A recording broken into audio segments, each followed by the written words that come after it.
Thank you. I would now like to recognize Mr. Decano. Oh.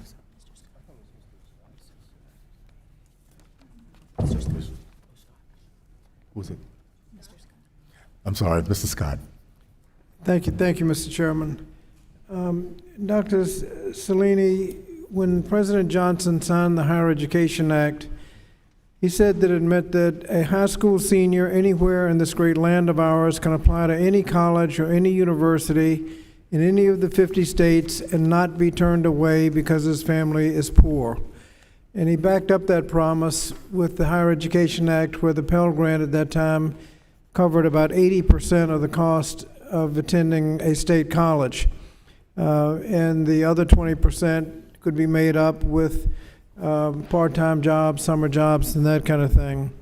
Is it still important for our democracy that all students have access to higher education? Yes, higher education is incredibly important. It has benefits not only to students, but also to society more broadly, in the form of things like increased civic participation, increased productivity, reduced crime. So access to education is incredibly important for society, and the Pell Grant is incredibly important for making college affordable for millions of students. About 7 million students every year get the Pell Grant, and we know from the research that it's not only important for enrollment in college, but also for completion, and in fact, it can even raise earnings of students. Some researchers have found that earnings effects alone from the Pell Grant make it pay for itself many times over. The Pell Grant's incredibly important. Thank you. And we've heard a lot about economic return on the investment. Is there inherent value in a 4-year on-campus liberal arts degree that can't be monetized? Of course, there's many benefits to a college education, some that can be monetized, some that cannot. But as a kind of a minimum bar to look at accountability and what students expect to receive is at least a small boost in earnings in addition to some of those other non-pecuniary benefits. But if some degrees are easier to monetize than others because you've got readily identifiable job skills, others you just have a good education, and should federal financial aid be limited to courses where a monetized financial return can be calculated, or should financial aid be available to all college courses? So I think we need different types of accountability for different types of programs.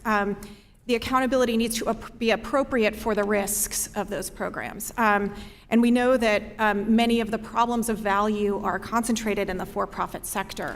And things like gainful employment do take a look at those programs, and career programs are mentioned in the HEA. Well, in those programs, the promise is that you take the course to get a specific job, and you're talking about consumer protection. You've been given a promise, and if you're really not going to get a good job, you've been defrauded. When the promise is that you'll get a good education, that's kind of hard to monetize frequently, and the question is whether the federal government should be federal financial aid should be available for college courses, say in history, English, or other things where you may not be able to monetize it. Well, on average, we see that students in 4-year college programs at most institutions, and as I mentioned, for most students, college does pay off in 4-year programs. We see that often in liberal arts, for example, that students may not make quite as many earnings right out of the gate, but those earnings may increase over time.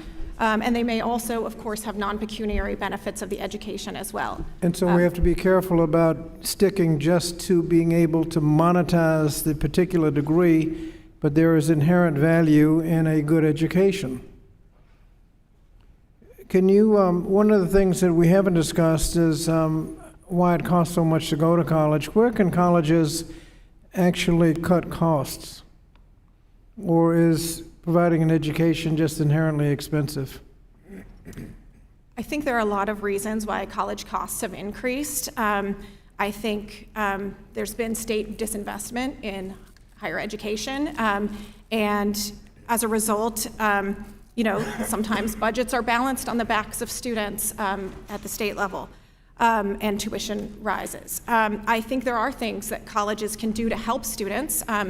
Colleges can invest in institutional grants or lower tuition to ensure that students don't take on huge amounts of debt.